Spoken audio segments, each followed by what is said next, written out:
इस मधुर ध्वनि से किया परिवर्तन, प्रेम शांति सिखा के बदला सभी का जीवन। आदिदेव प्रजापिता श्री बोलते ध्वनियों, ब्रह्मा मुख से मधुर वाणी बोलते ध्वनियों, ब्रह्म से शिव बाबा पधारे। ओम ओम।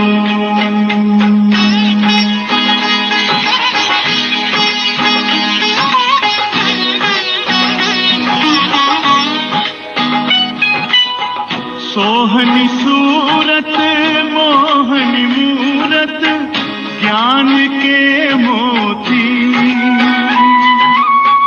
भव्य मुख पर चंद्रमासी चमकती ज्योति, दिव्य दर्शन दिव्य वाणी बोलते ध्वनियों,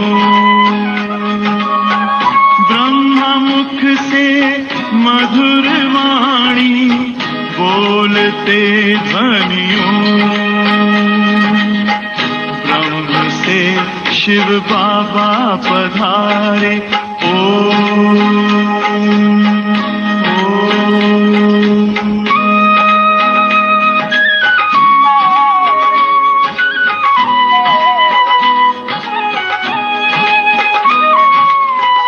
विश्व में थी पाप की जब घटा छाई,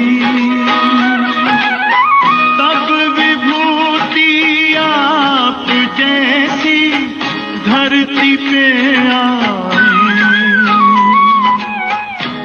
एक तार में बंध के सारे बोलते ध्वनियों,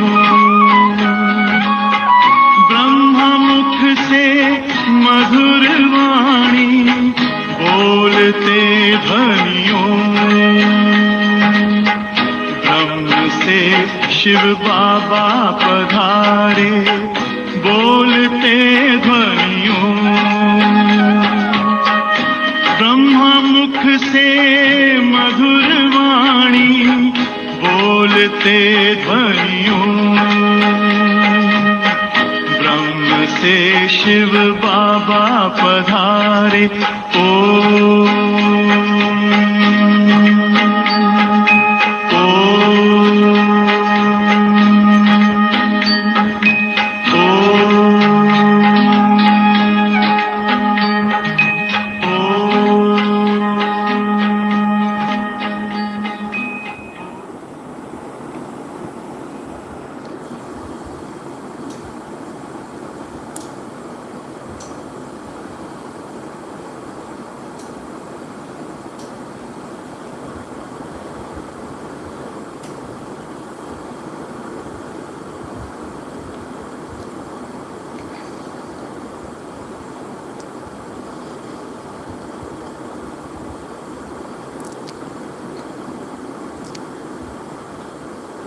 ओम शांति।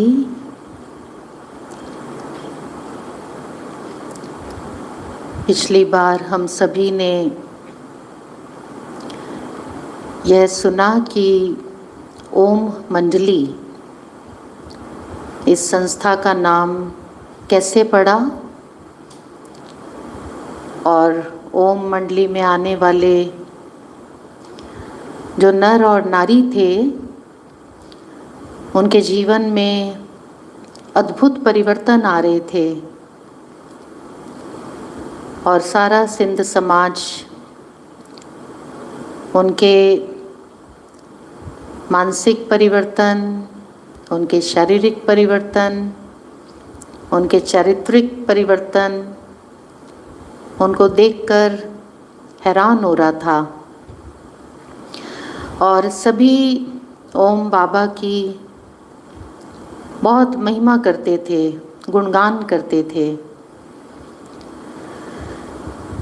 एक तरफ ओम मंडली में सत्संग का कार्य चल रहा था और दूसरी ओर ओम बाबा ने बच्चे और बच्चियों के लिए, बालक और बालिकाओं के लिए बोर्डिंग खोला था, जिस बोर्डिंग में उनको बचपन से ही सात्विकता के संस्कार दिए जा रहे थे और उनके चरित्र का निर्माण किया जा रहा था। उनको लौकिक और अलौकिक पढ़ाई पढ़ाई जा रही थी। तो ऐसा क्या हुआ जो लोगों ने कुछ समय के पश्चात ओम मंडली का विरोध करना शुरू किया। सिंध समाज में हंगामा होने लगा और वही लोग जो दादा लेखराज के पहले गुण गाते थे, उनके मित्र थे, उनके प्रशंसक थे, वो धीरे धीरे उनके विरोधी बनते चले गए। तो आज हम सभी सुनेंगे कि परमपिता परमात्मा ने, जो परम धाम में रहने वाले हम सर्व आत्माओं के पिता हैं, जब उन्होंने दादा लेखराज के तन में प्रवेश किया तो उन्होंने उनके मुख से हर नर नारी के प्रति ये महावाक्य उच्चारण किए कि नर श्री नारायण के समान बने और नारी श्री लक्ष्मी के समान बने। परमात्मा ने उनके मुखार बिंद द्वारा सर्व को ये बात सुनाई कि सतयुग आने वाला है और कलयुग जाने वाला है, और सतयुग में वही आत्माएं जा सकेंगी जो अपने जीवन को पूरी तरह से पवित्र बनाएंगी, निर्मल बनाएंगी। तो ये जो भी बहनें उस सत्संग में आ रही थी, जो माताएं, कन्याएं भी, इन्होंने संकल्प कर लिया कि हम आजीवन ब्रह्मचर्य व्रत का पालन करेंगे और हम अपने जीवन को देवी देवताओं के समान शुद्ध बनाएंगे। हम शिव शक्तियाँ बनेंगे। इनमें से बहुत सारी माताओं के पति वो विदेशों में व्यापार करते थे और उनकी अनुपस्थिति में इन्होंने इस ओम मंडली में आना शुरू किया था और इस ईश्वरीय ज्ञान का ये रसपान कर रही थी। पवित्र जीवन का ये अनुभव कर चुकी थी कि पवित्रता से कैसे हमारे जीवन में सच्चा सुख आता है, आत्मा कैसे आनंद का अनुभव करती है। तो ईश्वरीय नियमों पर चलने वाली ये माताएं कुछ समय के पश्चात जब इनके पति लोग विदेशों से वापस आए तो उन्होंने काम वासना भोग के लिए इनके सामने अपना प्रस्ताव रखा, परंतु इन माताओं ने उसके लिए स्पष्ट शब्दों में ना कर दी, उनकी मांग पूरी नहीं की। तो उन्हीं पति लोगों को जो पहले उनसे बहुत स्नेह करते थे, अभी गुस्सा आने लगा और वो उनके ऊपर अत्याचार करने लगे। और ये माताएं कहती थी कि हम तो सतयुग में जाएंगे, हमें तो लक्ष्मी समान बनना है। और उन्हों को भी इन्होंने ये सुझाव प्रस्तुत किया कि आप भी नर से श्री नारायण बनने का संकल्प करें, भगवान आए हैं पवित्र बनाने। आज मंदिरों में हम जिन देवी देवताओं की पूजा करते हैं, श्री लक्ष्मी और श्री नारायण की, वह भी तो युगल जोड़ी हैं। और उन युगल जोड़ी के आगे जब हम जाकर के खड़े होते हैं, हम अपने हाथ जोड़ते हैं, तो हम उनकी महिमा इन्हीं शब्दों में करते हैं, आप सर्वगुण संपन्न, 16 कला संपूर्ण, संपूर्ण निर्विकारी, मर्यादा पुरुषोत्तम हैं। और अपने लिए हम कहते हैं, हम विकारी हैं, हम पापी हैं, हम नीच हैं, हमारे में कोई गुण नहीं है। तो इन्होंने पति लोगों को समझाने की कोशिश की कि देखो, अंतर तो सिर्फ सद्गुण और अवगुणों का है, निर्विकारिता और विकारी जीवन का है। हम इनके लिए कहते हैं, इनके जीवन में काम, क्रोध, लोभ, मोह, अभिमान ये विकार नहीं थे। और आज वो विकार जो हमारे जीवन में है, परमात्मा बाबा के तन में प्रविष्ट होकर हमें वो विकार छोड़ने के लिए कह रहे हैं, उसका त्याग करने के लिए कह रहे हैं। तो मैं तो आपसे यही रिक्वेस्ट करना चाहती हूँ कि आप भी काम विकार का त्याग करें। हमारा आपसे कोई प्यार कम नहीं हुआ है, सिर्फ दृष्टिकोण का परिवर्तन हुआ है। हम जितना पहले आपसे स्नेह करती थी, आज भी हम आपसे उतना ही स्नेह करती हैं, लेकिन अब आपका और हमारा जो संबंध है वो आत्मिक हो गया है। हम एक परम पिता परमात्मा के बच्चे हैं। देखो, आप भी उस प्रभु को यही कहते हो, परम पिता, और हम भी यही कहती हैं कि वो हमारे परम पिता हैं। तो जब मेरे भी वो पिता हैं और आपके भी पिता हैं, तो उस नाते हम आपस में आत्म रूप में हम भाई भाई हो गए।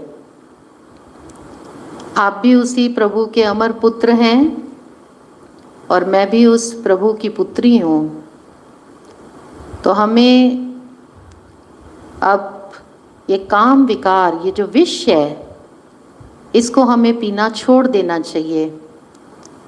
जिस मनुष्य के जीवन में काम, क्रोध, लोभ ये विकार हैं, वही असुर हैं। और परमात्मा अब हमको असुर से देवता बनाने आए हैं। तो अभी हमें देवता बनने के पुरुषार्थ में लग जाना चाहिए। हम आपके सब काम करेंगे, हम अपने घर की जिम्मेवारियां पहले से भी अच्छी तरह से निभाएंगे। आप जो कहेंगे हम करने के लिए तैयार हैं। लेकिन हमारा आपसे ये निवेदन है कि आप वासना भोग के लिए हमें ना कहें, आप उसकी चेष्टा ना करें, हमें पवित्र रहने दें। हम तो मीरा बन चुके हैं। हमने तो उस राम को, उस परमात्मा को अपने मन में बिठा लिया है। उस परमात्मा का वास हमारे मन में हो चुका है। तो वे उन्हें समझाया करती थी कि योगी जीवन और भोगी जीवन ये दो अलग अलग लाइफस्टाइल हैं। भोगी वो हमेशा शरीर में आसक्त रहता है, शरीर का ही चिंतन करता है, शरीर के प्रति ही उसका सदा आकर्षण बना रहता है और शरीर को भोगने के ही उसके विचार चलते रहते हैं। वासना भोग का जीवन, भोगी जीवन, वो अलग जीवन है। अब हम योगिन बन चुके हैं। हमारी प्रीत उस प्रभु से जुट चुकी है जो परम पवित्र हैं। और वो परम पवित्र परमात्मा, वो हमें बाबा के द्वारा पवित्र बनने का आदेश दे रहे हैं। हमने उनकी आज्ञा को शिरोधार्य मान लिया है। हम उस प्रभु की आज्ञा का उल्लंघन नहीं कर सकते हैं। लेकिन ये माताएं बहनें अपने पति लोगों को जो भी निवेदन करती थी, हाथ जोड़ करके भी उनको कहती थी, तो समझो उनका कहना तो ऐसा हो रहा था जैसे उल्टे घड़े के ऊपर पानी डाल दो तो कैसा हो जाएगा, सब पानी व्यर्थ चला जाएगा। शराब पीने वाले, जिसको शराबी कहते हैं, जब शराबी व्यक्ति को शराब नहीं मिलती है वो कितना आकुल और व्याकुल हो जाता है। अफीमची को अफीम न मिले, जो उस नशे का आदती हो चुका है, तो उसकी कैसी दुर्दशा हो जाती है। इसी प्रकार कामी मनुष्य को, वासना भोग जीवन जीने वाले व्यक्ति को काम वासना जिसकी लत पड़ चुकी हो, जो एक प्रकार का अशुद्ध नशा है, जब उसको वो नशा ना मिले तो वो कैसे हो जाएंगे। तो वो जो पति लोग थे वो बार बार बस एक ही रट लगा कर बैठे थे, हम ज्ञान अमृत नहीं पान करना चाहते, हमें तो काम विकार रूपी विष चाहिए। काम काम की धुन लगाए बैठे थे। उनको तो ऐसे महसूस होता था जैसे इसके बिना जीवन जीना संभव नहीं है। मनोवृत्ति इतनी दूषित थी, विचार इतने दूषित थे, शरीर के प्यार को ही वो समझते थे कि यही असली प्यार है। और इस प्रकार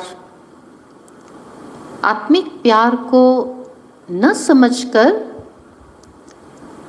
जब उनको वो शरीर का, देह का अशुद्ध प्यार नहीं मिला, तो उन्होंने इन माताओं के ऊपर, इन बहनों के ऊपर अत्याचार करने शुरू कर दिए।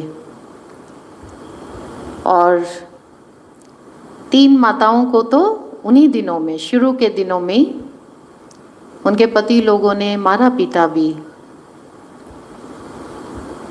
इतना मारा पीटा कि 1-2 को तो खून तक भी आ गया। उनका सारा पैसा भी ले लिया, मायके से वो जो जेवर आदि पहन कर आई थी वो जेवर भी उनके उतार लिए और उनको घर से बाहर निकाल दिया। वो माताएं उसी अवस्था में ओम मंडली में पहुंची। और जब अन्य माताओं ने और कन्याओं ने उनकी इस प्रकार की स्थिति देखी, ऐसी उनकी दुर्दशा जब देखी, तो उनको उनके ऊपर बहुत रहम भी आया, दया भी आई। परंतु साथ साथ उनका मन जो पति के साथ बहुत अटैच था, मोह था जो उनका अपने पति लोगों में, वो मोह नष्ट हो गया। उनको ऐसे महसूस होने लगा कि अगर हम शारीरिक वासना भोग के लिए स्वीकृति ना दें, तो क्या ये पति, इनको सिर्फ हमारा शरीर ही चाहिए था वासना भोग के लिए? जब हमारी शादी हुई थी तब तो हमें ये कहा गया था कि पत्नी जो है वो पति की अर्धांगिनी है।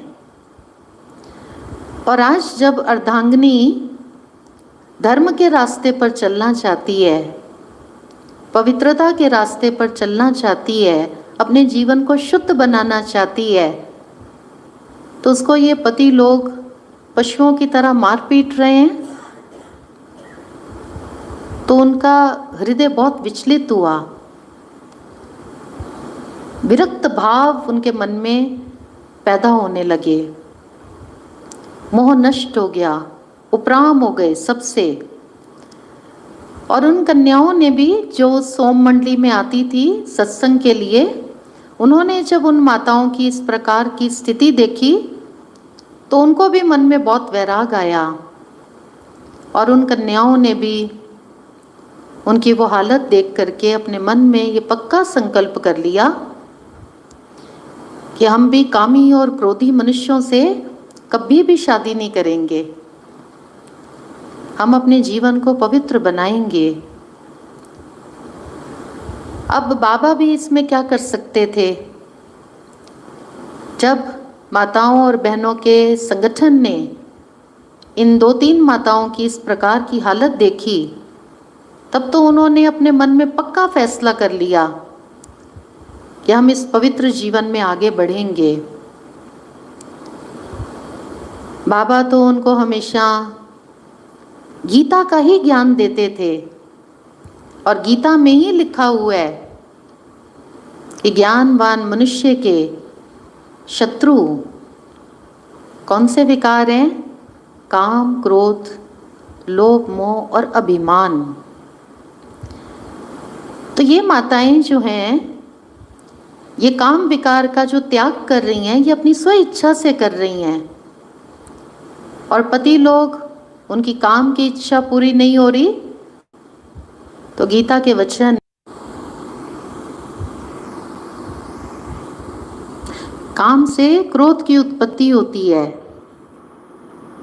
उनकी काम की चेष्टा पूरी नहीं हो रही और उनको कितना क्रोध आ रहा है। बाबा कहते थे कि अगर मैं भी इनको कहूँ कि आप काम वासना भोग वाला जीवन आप व्यतीत करो, तो ये मेरी बात भी नहीं मानेंगी। ये तो गीता के वचन के अनुसार अपने जीवन को स्वयं पवित्र बना रही हैं। ये तो इनके जीवन का स्वयं का निर्णय है। तो वो पति लोग जो बहुत बौखलाए हुए थे, बहुत नाराज थे, बहुत क्रोध में थे, उन्होंने अपना एक संगठन बनाया, एक कमेटी बनाई और एक पंचायत जैसे सब इकट्ठे होकर के बाबा के पास गए। जो सिंध समाज के बड़े बुजुर्ग थे, ऐसा कहेंगे कि उन्होंने भी धर्म शर्म सब छोड़ दी थी और वो भी उन माताओं को, उन बहनों को ये कहा करते थे कि आप अपने पति के साथ वासना भोग का संबंध रखें। और जब उन्होंने उनके भी प्रस्ताव को अस्वीकार कर दिया तो बाबा के पास वो पहुँचे सभी और बाबा को उन्होंने कहा कि आप इनके ऊपर ब्रह्मचर्य का पालन करने का दबाव न डालें। बाबा ने कहा कि मैं इनके ऊपर इस प्रकार का कोई दबाव नहीं डाल रहा हूँ, ये इनका अपना निजी मामला है, ये इनके जीवन का अपना निजी स्वयं का लिया हुआ निर्णय है। मैं इसमें हस्तक्षेप कैसे कर सकता हूँ? परम पिता निराकार ज्योति स्वरूप परमात्मा ने जो मेरा तन आधार लेकर मेरे मुख से जो पवित्र बनने की आज्ञा सबको दी है, उस आज्ञा का पालन स्वयं मेरी बड़ी पुत्री भी कर रही हैं। वो भी ब्रह्मचर्य व्रत का पालन कर रही हैं। तो वो जो सिंध समाज के लोग थे, वो बहुत बहुत जैसे नाराज थे बाबा से। बाबा ने उनको बहुत समझाने की कोशिश की, देखो ये प्रभु की आज्ञा है, मैं स्वयं प्रभु की आज्ञा का पालन कर रहा हूँ और ये माताएं, ये बहनें, ये मेरे कहे अनुसार नहीं चल रही हैं, ये भी उस प्रभु की ही आज्ञा का पालन कर रही हैं। मैं भी उसका सेवक हूँ। मैं कैसे इनको कह सकता हूँ कि आप घर गृहस्थ में रहते हुए पवित्र रहो? तो सिंध समाज में बहुत बहुत हलचल बढ़ती जा रही थी और सबके मुख से जैसे ही आवाज़ निकलता था कि ये कैसा सत्संग है, ये कैसी मंडली है जो सबको घर गृहस्थ में रहते ब्रह्मचर्य व्रत का पालन करना सिखाती है। आज तक तो ऐसा कोई भी सत्संग हमने नहीं देखा है। तो एक जो हंगामों का कारण उन दिनों में हुआ, वो हुआ ब्रह्मचर्य व्रत का पालन करना। तो जो भी माताएं बहनें उस सत्संग में आ रही थी, उन्होंने एक दृढ़ प्रतिज्ञा कर ली थी कि प्राण चले जाएं लेकिन हम पवित्र जरूर रहेंगे। धरत पड़िए धर्म न छोड़िए। आत्मा का वास्तविक धर्म जो पवित्रता है वो अनुभव कर चुके थे अपने स्वधर्म का। एक अतीन्द्रिय सुख का वो अपने जीवन में अनुभव कर चुके थे। दैहिक प्यार उनको झूठा प्रतीत होता था। तो सिंध समाज में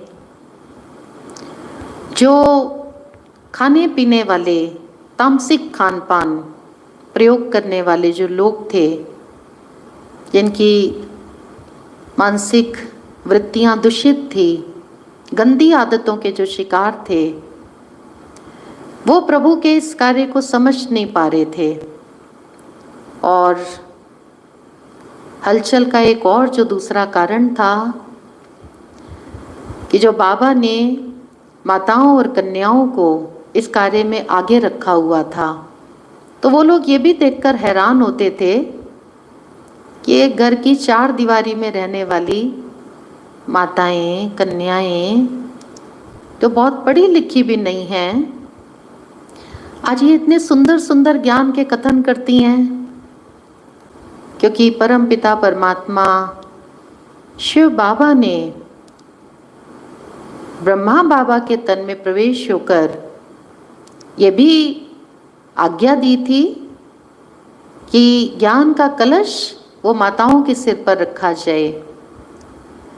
इस पूरे भारत को तो क्या, पूरे विश्व को पावन बनाएंगी ये कन्याएं और माताएं। सन्यासियों ने जिन कन्याओं और माताओं की निंदा की, ये माताएं नर्क का द्वार हैं। परमपिता परमात्मा ने बाबा के तन से ये कहा कि ये माताएं ये स्वर्ग का द्वार खोलने के निमित्त बनेंगी। और तीसरा जो उन दिनों में क्रांतिकारी बात हो रही थी, वो थी साक्षात्कारों की। साक्षात्कारों की तो धूम मची हुई थी। जो छोटे बड़े सबको साक्षात्कार होते थे तो लोग बहुत अचंभा खाते थे। ये ओम मंडली कैसी मंडली है जिसमें जो भी जाता है वो साक्षात्कार करता है और साक्षात्कारों का दूसरों को अनुभव भी सुनाता है। और ये इतना खुश कैसे रहते हैं, इनके जीवन में इतना सुख कैसे आ गया है, सबको बहुत हैरानी होती थी। परंतु जो सबसे बड़ा कारण उस समय सिंध समाज में बना, वो थी ब्रह्मचर्य व्रत की धारणा। तो ये माताएं जिनके पति लोग विदेशों में व्यापार करते थे, उनको सिंध बरकी कहते थे। तो जब उनको महसूस होने लगा कि हमारी मांग पूरी नहीं होगी, तो उन्होंने अपने संगठन को और बड़ा किया और सिंध समाज के जो मुखी लोग थे, जो विशेष प्रतिष्ठित लोग थे, उनको भी उन्होंने अपने साथ लिया और विरोध करने लगे। ओम मंडली में जो भी अन्य परिवारों की जो बहू, बेटियां, कन्याएं जो जाती थी, वो उनको वहाँ जाने से रोकने लगे, उनको डराने धमकाने लगे। और वहाँ की जो समाचार पत्रों की जो व्यवस्था समितियाँ थी, उनके साथ भी उनके बहुत अच्छे ताल्लुकात थे, प्रसिद्ध लोग थे। तो उन्होंने समाचार पत्रों में भी ओम बाबा के लिए और ओम मंडली के लिए कुछ गलत सलत, उल्टा सीधा उन्होंने समाचारों में देना शुरू कर दिया। एक तरह से ऐसा कहेंगे कि ये जो संगठन तैयार हुआ, इसका नाम था एंटी ओम मंडली।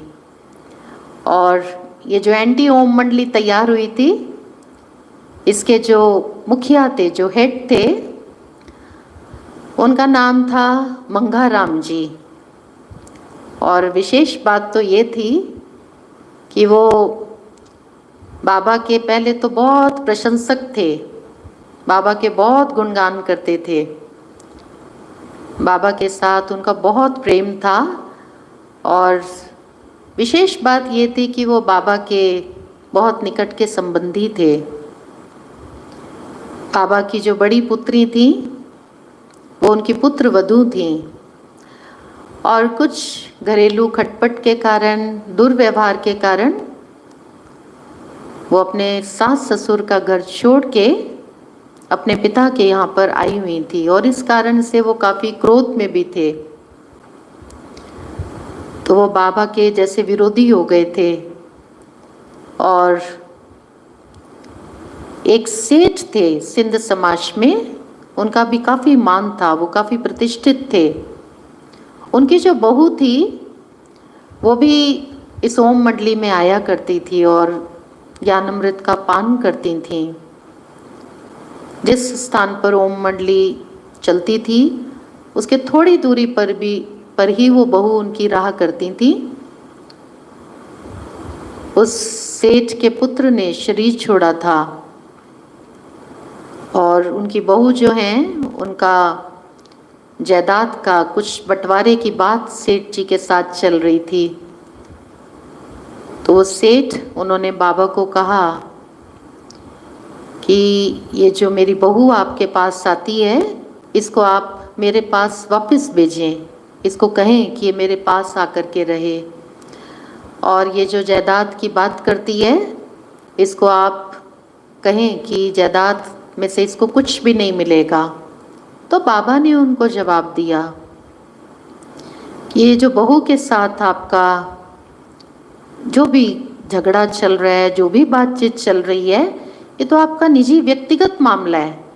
मैं आपकी बहू को ये कैसे कह सकता हूँ, और अगर उसका कानूनी अधिकार बनता है तो वो तो उसको मिलना ही चाहिए। तो जब उस सेठ को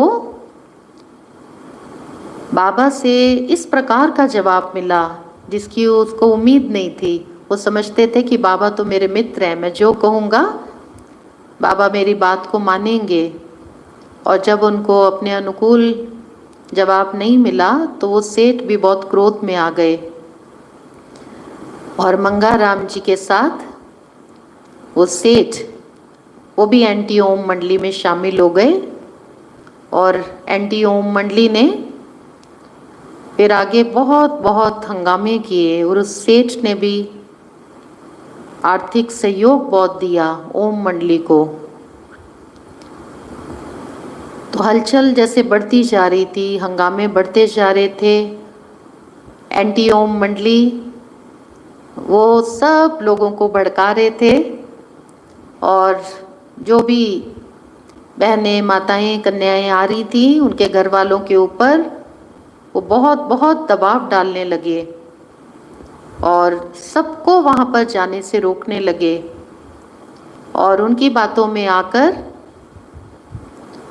माता पिता, जिनकी बहुएं आती थी, उनके सास ससुर, उन्होंने अपनी कन्याओं को, बहुओं को ओम मंडली में जाने से रोकना शुरू कर दिया।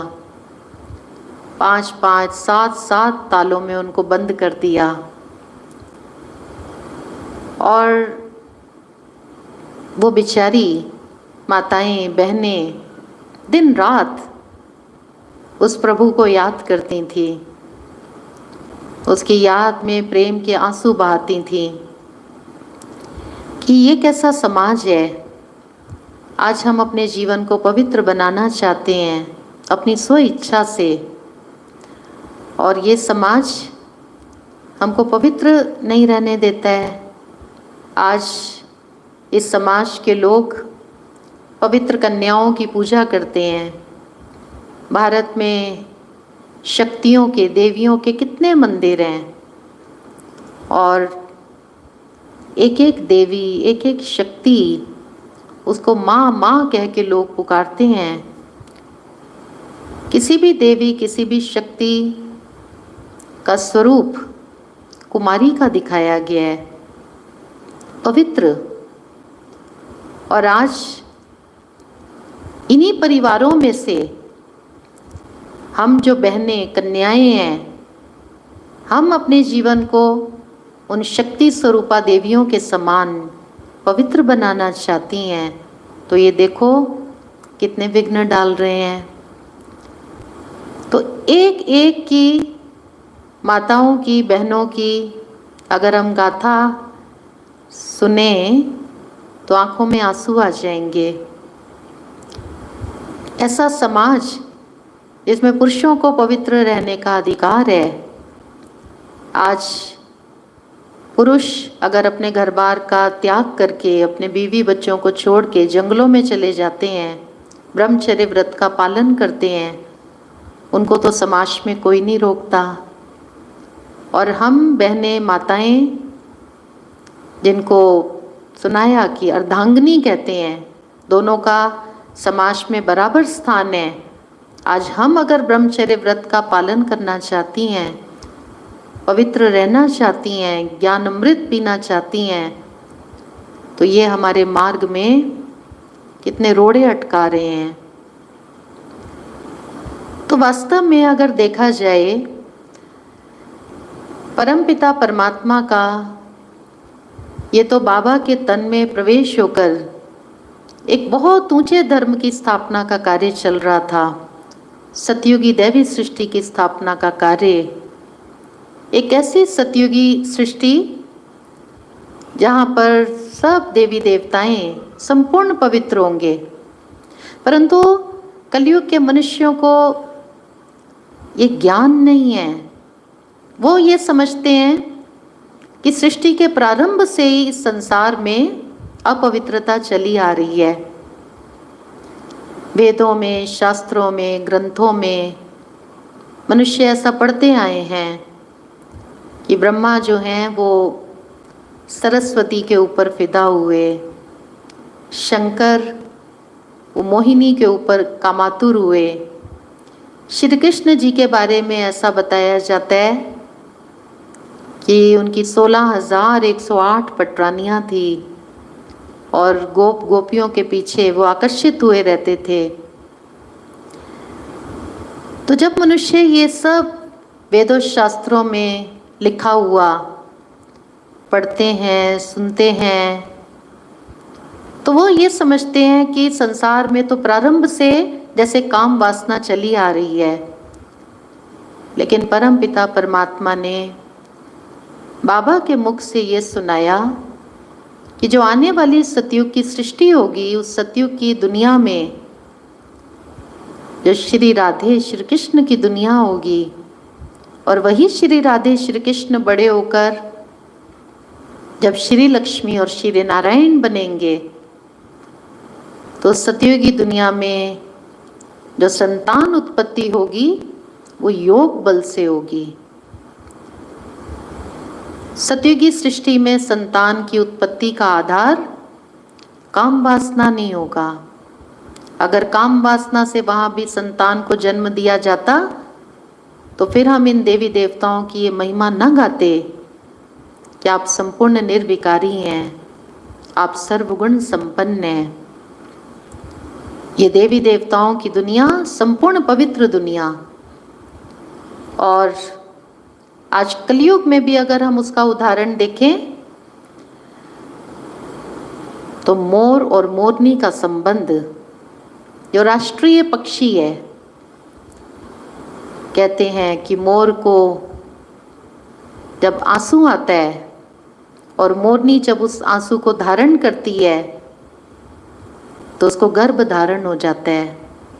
उनका संबंध काम वासना का नहीं है, और मोर और मोरनी का पवित्र संबंध होने के कारण आज विद्यार्थी लोग जब पढ़ाई पढ़ते हैं तो उनके मोर पंख को अपनी पुस्तकों में रखते हैं। अर्थात विद्या जो ग्रहण होती है वो पवित्रता से ग्रहण होती है। ब्रह्मचर्य वो हमारी बुद्धि को शुद्ध करता है। हमारे शास्त्रों में, हमारे धर्म ग्रंथों में भी ब्रह्मचर्य का बहुत महत्व बताया गया है। श्री कृष्ण जी के मुकुट में मोर पंख लगाया जाता है, जो कि भी इस बात का संकेत है कि श्री कृष्ण स्वयं भी पवित्र थे। तो कहने का भाव ये है कि इस संसार में सत्युग के प्रारंभ से काम वासना नहीं चली आ रही है। सतयुग और त्रेता युगी सृष्टि संपूर्ण पावन सृष्टि होगी। मैथुनी सृष्टि जो प्रारंभ होती है वो द्वापर युग से प्रारंभ होती है। तो परम पिता परमात्मा का बाबा के तन में आना, उनको माध्यम बनाना, उसका जो मुख्य उद्देश्य था वो यही था, सत धर्म की स्थापना और अधर्म का विनाश। तो परमात्मा ने उनके मुख द्वारा बार बार ये आज्ञा दी सबको, जो स्वयं दादा लेखराज भी समझ नहीं पा रहे थे कि ये कौन है जो मेरे मुख द्वारा ये बात कहता है। दादा तो एक व्यापारी थे, ग्रस्त जीवन में अपने चल रहे थे और संपन्न जीवन था, सुखी जीवन था, एक अच्छा परिवार था, समाज में उसकी एक अच्छी प्रतिष्ठा थी। और ये कौन है जो मेरे तन में आता है और सबको ये कहता है कि पवित्र बनो। तो स्वयं बाबा को भी अपने ऊपर हैरानी होती थी, कौन है जो मेरे तन में प्रविष्ट होता है और सबको मेरे द्वारा चुंबकीय आकर्षण होता है, जो भी मुझे देखता है उसको साक्षात्कार हो जाते हैं। तो बाबा को अचंभा लग रहा था स्वयं भी। वो तो एक साधारण जीवन वाले मनुष्य थे, व्यापारी थे, वो कैसे सबको कह सकते थे कि घर गृहस्थ में रहते हुए आप सबको पवित्र बनना है। तो ये एक ऊंचे धर्म की स्थापना का कार्य चल रहा था, देवी देवता धर्म की स्थापना का कार्य। और देखो आज हम सभी इतिहास को जानते हैं, इतिहास इस बात का साक्षी है कि जो भी इस संसार में बड़े बड़े धर्म स्थापक आए या धर्म गुरु आए, उन्होंने भी जब लोगों को धर्म के रास्ते पर चलने के लिए शिक्षाएं दी, पवित्रता का रास्ता उनको दिखाया समाज को, तो उनको बहुत विरोधों का और बहुत कठिनाइयों का सामना करना पड़ा। दयानंद जी आए, उन्होंने रूढ़िवादिता और जो भी भक्ति मार्ग में जो कुरीतियां जो चलती आ रही हैं उसको समाप्त करने के लिए उन्होंने अच्छी अच्छी बातें सुनानी शुरू की, अच्छे पाठ पढ़ाए। लेकिन कहते हैं कि दयानंद जी, उनको भी डराया धमकाया गया और आखिर एक व्यक्ति ने तो विष देकर उनकी जान भी ले ली। जीसस क्राइस्ट आए और जीसस क्राइस्ट ने आकर के पवित्र आदेश दिए, उपदेश दिए, और लोगों ने उनको सूली पर चढ़ा करके ऐसा कहेंगे उनके आदेशों का और उपदेशों का स्वागत किया। कितना सहन करना पड़ा। इब्राहिम आए, इतने ऊंचे धर्म की उन्होंने स्थापना की, इस्लाम धर्म की, और इब्राहिम ने आकर के बुत परस्ती का, ये बुत पूजा क्यों करते हो, भगवान जो है वो इन पत्थर की मूर्तियों में नहीं है, एक परमात्मा को याद करो। उनको भी बहुत आलोचनाएं सुननी पड़ी, बहुत विरोध सहन करने पड़े। और महात्मा बुद्ध आए, महात्मा बुद्ध ने आकर जाति भेद, वर्ग भेद, इसको समाप्त करने का प्रयास किया। और महात्मा बुद्ध, उनके चचेरे भाई वही उनके दुश्मन बन गए। कर्म कांडी जो पंडित थे वो उनके विरोध में चले गए। हमारे सिख धर्म की स्थापना जो स्वयं गुरु नानक देव जी ने की, गुरु नानक देव जी ने भी पवित्रता के ऊपर बहुत बल दिया, बहुत जोर दिया, उसका महत्व सबको समझाया। अगर हम गुरु ग्रंथ साहिब ध्यान पूर्वक पढ़ें, सुखमनी साहिब का पाठ करें, तो हमारे जो सिख भाई हैं उन्होंने भी अपने गुरुओं के साथ जो उनकी आलोचनाएं हुई, जो उनके विरोध हुए, जो उनको इतनी कठिनाइयों का सामना करना पड़ा, इसका वर्णन वो करते हैं गुरुद्वारों में। किन शब्दों में सिख लोग बोलते हैं अपने गुरुओं के लिए? आर्या नाल चिरवाए गए, रेताएं तपाए गए, चरखियां ते चढ़ाए गए, और फिर भी इन्हों ने सी तक नहीं की, खल्लां भी नचवाइयां गईयां, सी तक नहीं की।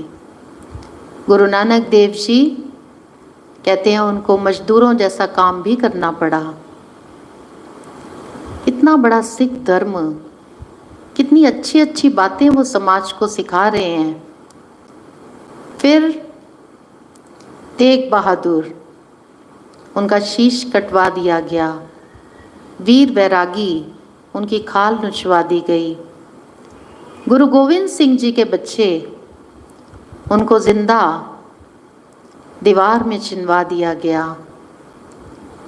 तो जितने भी धर्मों की स्थापना हुई, जो भी संसार को अच्छे रास्ते पर चलाने के लिए आए, जिन्होंने भी पवित्रता का महत्व जनता को सिखाना चाहा, सबको बहुत विघ्न और कठिनाइयों का सामना करना पड़ा।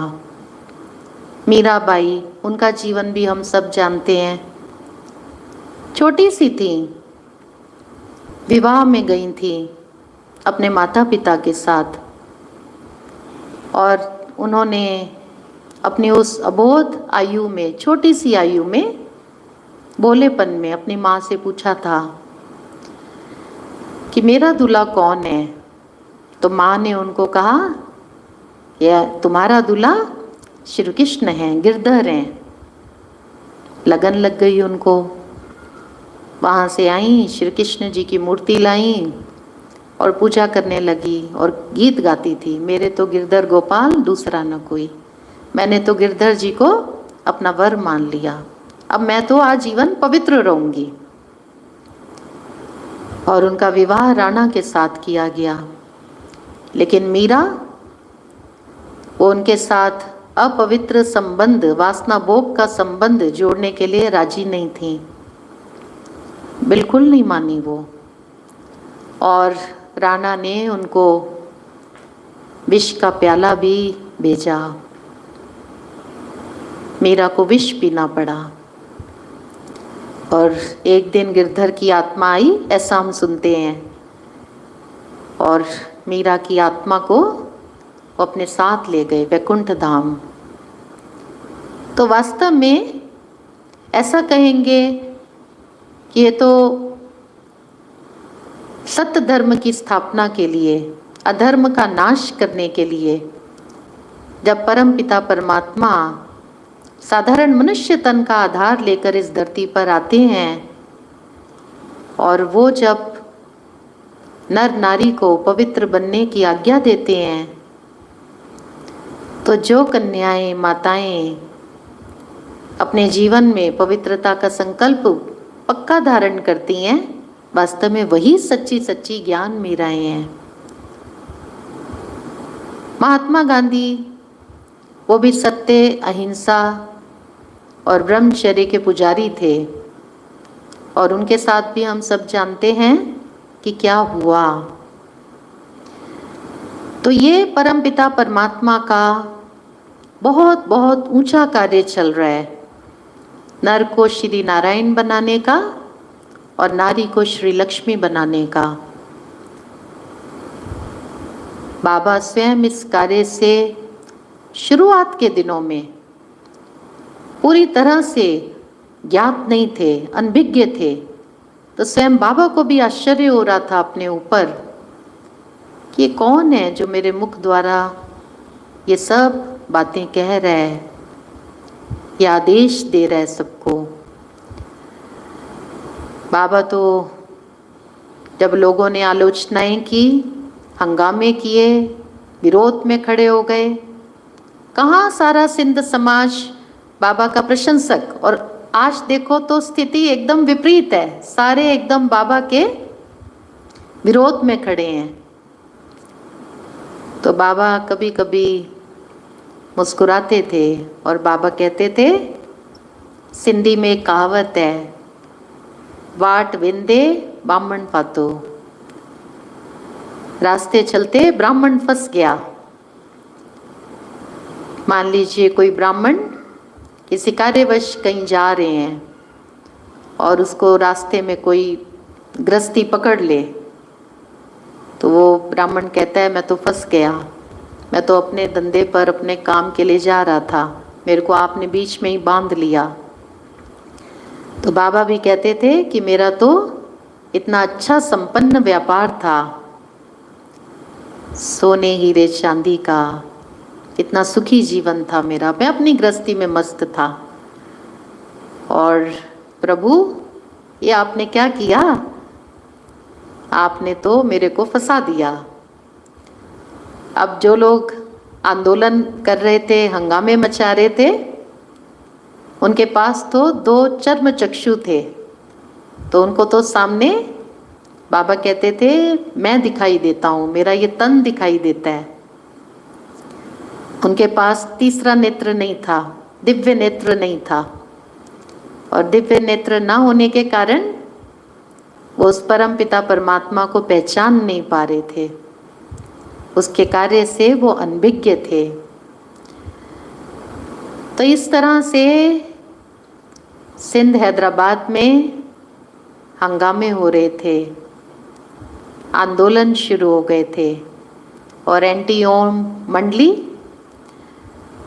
ऐसे कहेंगे कि वो बाबा के विरोध में तो नहीं, परंतु परम पिता परमात्मा के विरोध में, परंतु अज्ञानता से, नासमझी से, जैसे वो खड़े हुए थे। पर बाबा वो सदैव उनके प्रति स्नेह के भाव रखते थे, उनके ऊपर प्यार ही बरसाते थे, और बाबा की उनके प्रति सदा शुभ भावना और शुभकामना रहती थी, क्योंकि बाबा जानते थे कि ये अनजान है, ये प्रभु के कार्य को पहचान नहीं पा रहे हैं। तो बाबा के मुख से सदा ये बोल निकलते थे कि निंदा हमारी जो करे, मित्र हमारा सोए।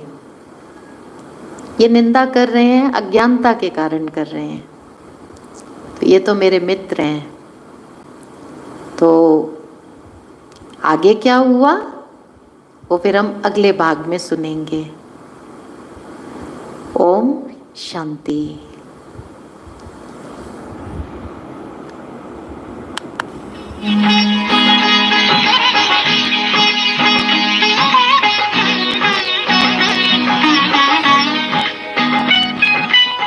सोहनी सूरत मोहनी मूरत ज्ञान के मोती,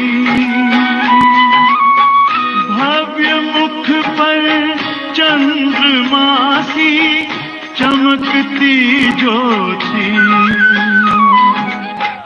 दिव्य दर्शन दिव्य वाणी बोलते ध्वनियों,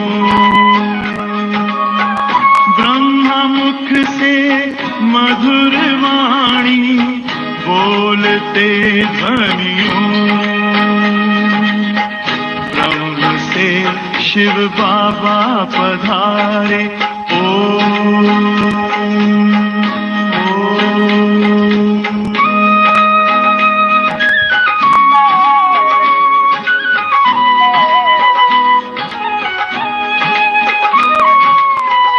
विश्व में थी पाप की घटा छाई, तब विभूति आप जैसी धरती पे आई। एक तार में बंध के सारे बोलते ध्वनियों,